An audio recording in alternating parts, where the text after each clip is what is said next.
Multiple scientific studies have found that most people give up their New Year's resolutions within a month. Of the 41% of Americans who made a New Year's resolution, by the end of the year, only 9% were successful in keeping it because their old bad habits are still there. They never die.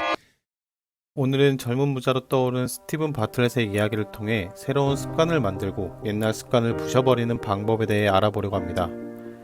과거에는 훅수저, 빈털터리, 고졸 외톨이와 같은 부정적인 수식어로 묘사되던 그가 지금은 25살의 3천억 부자, 영앤 리치, 유럽에서 가장 영향력 있는 젊은 부자로 불리는 시대의 주인공이 되었습니다.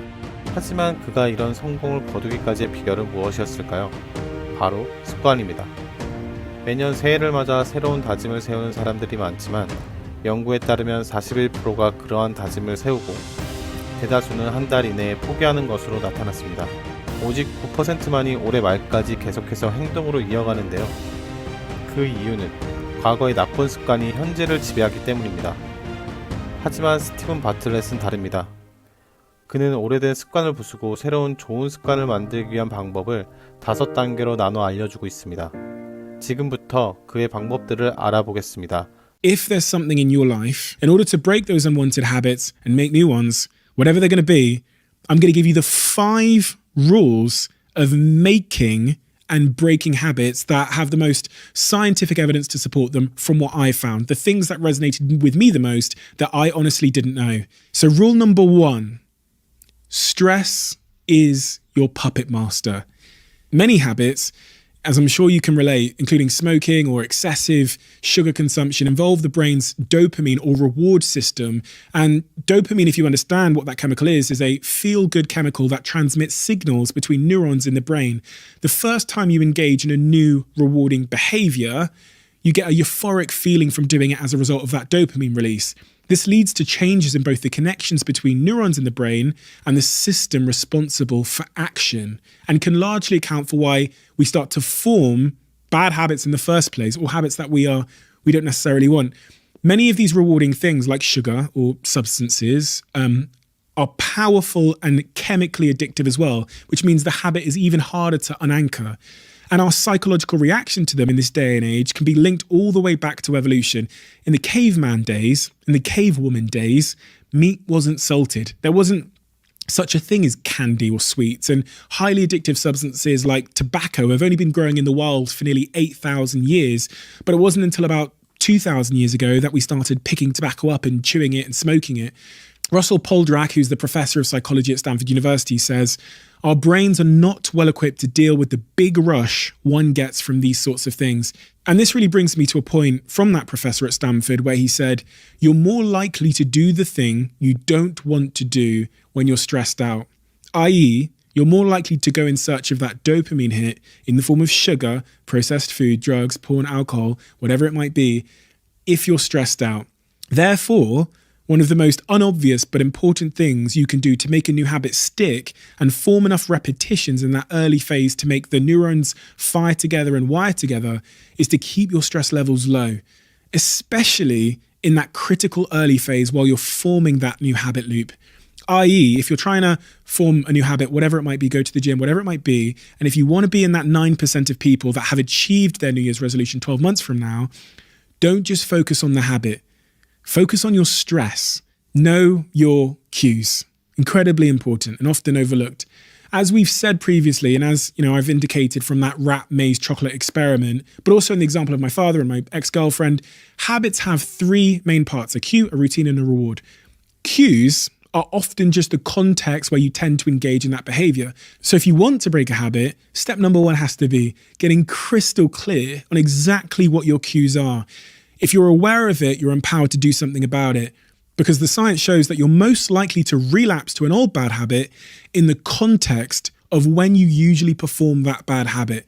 Knowing your cues and your triggers can help you to avoid them, and scientists say that if a smoker disposes of a cue, and it could be an item, a cue item, like an ashtray or something like that reminds them of that habit, they're significantly more likely to give up smoking. Rule number 3, don't focus on stopping bad habits. Focus on replacing them. It is, and I've experienced this over and over again in my life, it's impossibly difficult to actually stop a habit.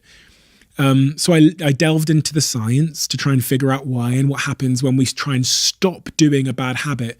And the science shows that focusing too much on stopping something often makes you rebound eventually and do it more. We are action-orientated creatures, not inaction-orientated creatures. And some studies have shown that the more you suppress your thoughts, the more likely you are to think about those things over and over again and therefore revert back to a bad habit. One study done in 2008 on the topic of appetite found that those who suppressed their thoughts about eating chocolate exhibited behavioral rebound effects where they consumed significantly more chocolate than those who didn't. And I tell you what, I can relate. Rule number 4 is you need a better reason to quit. Neuroscientists have shown that even if you replace a quote-unquote bad habit with a better one, sometimes the original habit will have a much stronger biological reward than the thing you substituted it for. And if you think about what I said earlier, the habit's always going to be there. So even if you substitute it, like the scientist said in the rat experiment, it can so easily just toggle back. It never disappears. The pathway, the neurons are fired together. They are wired together. For example, in the case of my dad, who I keep mentioning throughout this podcast, his brain obviously knows that the lollipop is not as addictive as the nicotine he's getting from those cigars, and therefore it won't produce the same euphoric neurological feeling in the reward centers of his brain as those cigars did. But this is where the importance of having an intrinsic motivation comes into play. And listen, an intrinsic motivation is a phrase any avid listener of this podcast has probably heard me say a lot. The word intrinsic is one of my favorite phrases. It's basically a reason for doing something that is genuinely and personally important to you, not something that you're doing for external rewards or payment. We call that an extrinsic motivation. And for me, and you've heard me bang on about this because it genuinely changed my life, my reason for getting healthy and cutting junk food out of my diet was always shallow. As I've said before, I wanted to have a 6-pack for summer. So for the first few months of every single year, when I made that New Year's resolution, I would work out every single day and I would eat healthy food obsessively until one of two things happened. Until either I got in shape or until summer ended. I would immediately revert back to my old habit of eating junk food and avoiding any form of exercise. And it wasn't until 2020 when a certain virus spread across the world, tragically killing millions of people in every corner of the world, that I got to see as the most imprinting, alarming example how fragile health is and how fragile life is. And that's when, if I think about it now, that's when things changed in my mind. I realized, like a wonderful epiphany, that my health and fitness were the most important thing in my life. Rule number 5, and this is again, slightly controversial, slightly unconventional, is willpower is not enough. This is maybe the most fascinating study I read of all of them because it really made me ponder and it kind of disrupted my thinking on willpower and strength and mental strength and motivation. And it's probably a huge reason why 91% of people don't stick to their resolutions. Dozens of studies show that willpower is the single most important habit for individual success. And this is true. But for a long time, people thought that willpower is a skill that you could develop and that therefore remains constant forever, until Mark Muravan, a PhD scientist, argued that if willpower is a skill, then why does it not remain constant throughout the whole day or even throughout the whole week? Why does willpower seem to fluctuate? He conducted an experiment to prove that willpower, like all of the muscles in our body, gets exhausted the more we use it throughout the day. In his lab, he did a fairly simple thing. He set up one bowl of freshly baked cookies, and then he set up another bowl of radishes. And listen, everybody hates radishes, including me. Well, you know, put them up, chop them up, put them in a salad. Maybe I don't hate them. They're good for you. But anyway, in this example, most people would prefer hot, delicious cookies than radishes, right? And the participants in the study were divided into two groups. One group was instructed to eat the delicious cookies and ignore the radishes. The other group was instructed to ignore the delicious cookies and to eat the radishes. I know which group I would have rather been in. After 5 minutes into that experiment, the researchers re-entered the room and gave both groups of people a puzzle. But the thing is, the puzzle was impossible to complete. And here's what happened. The people that had eaten the cookie with their unused reservoir of willpower because they hadn't had to use their willpower, they hadn't had to use their restraint, looked way more relaxed when they were trying to solve that impossible puzzle, and they would continue to try and solve it over and over and over again. Some worked for more than half an hour before the researcher told them to stop. On average, the cookie eaters spent almost 19 minutes trying to solve that puzzle before they eventually quit, on average. Now, in the case of the radish eaters, with their depleted willpower because they had to practice restraint, they acted completely differently. It was a completely opposite story. They vented as they worked to try and solve that puzzle. They got frustrated. One even complained that the whole experiment was a waste of time. Some of them put their heads on the table, closed their eyes, and one of them even snapped at the researcher when she came back in. On average, the radish eaters worked for roughly 8 minutes, 60% less. They tried to solve the problem of the puzzle, the impossible puzzle, for 60% less time than the cookie eaters before quitting. And when I read this study, I was shocked, but I'm a skeptic. So I tried to think of why this might be. I tried to think of other factors. And I thought of maybe it's the sugar. Maybe the sugar in the cookies are causing them to work harder. But when you look at other studies where there isn't sugar, anytime someone's practicing restraint, the same effects are seen. Willpower isn't just a skill, it's a muscle. Like the muscles in your arms or your legs, and it gets tired. And it gets tired as it's forced to work harder. So there's less power left over for all of the other things. And since that cookie study was published, I think in 1998, numerous studies have built a case for the exact same thing. They call it the willpower depletion theory.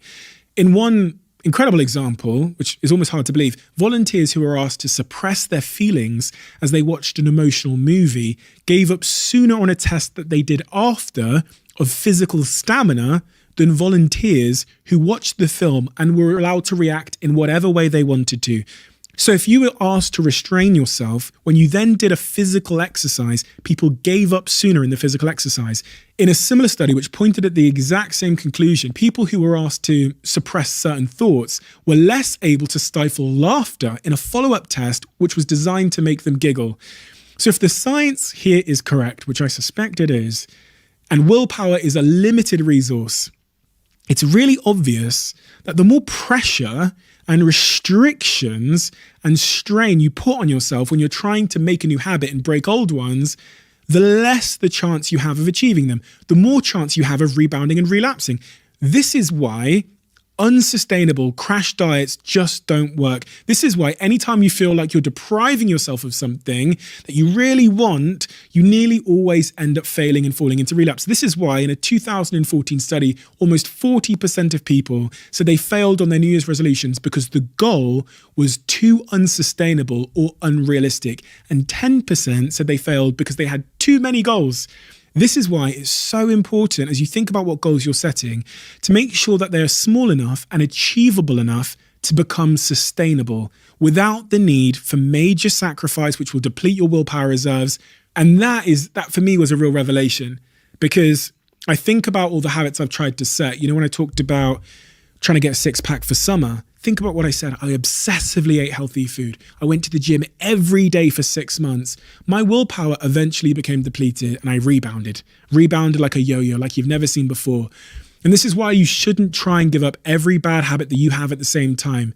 This is why less goals increase the chance of completing all of your goals. Because with too many big, unrealistic, sacrifice-centric goals, your willpower will be under tremendous, unsustainable strain. It will run out. You will fail and it will rebound. And this is also why so many psychologists and scientists have found that the best way to create a new habit isn't by depriving yourself of all rewards. That is totally counterproductive according to the science. It's by finding new rewards, healthier rewards, less addictive rewards, but nonetheless making sure that you still reward yourself in some way every day along the way.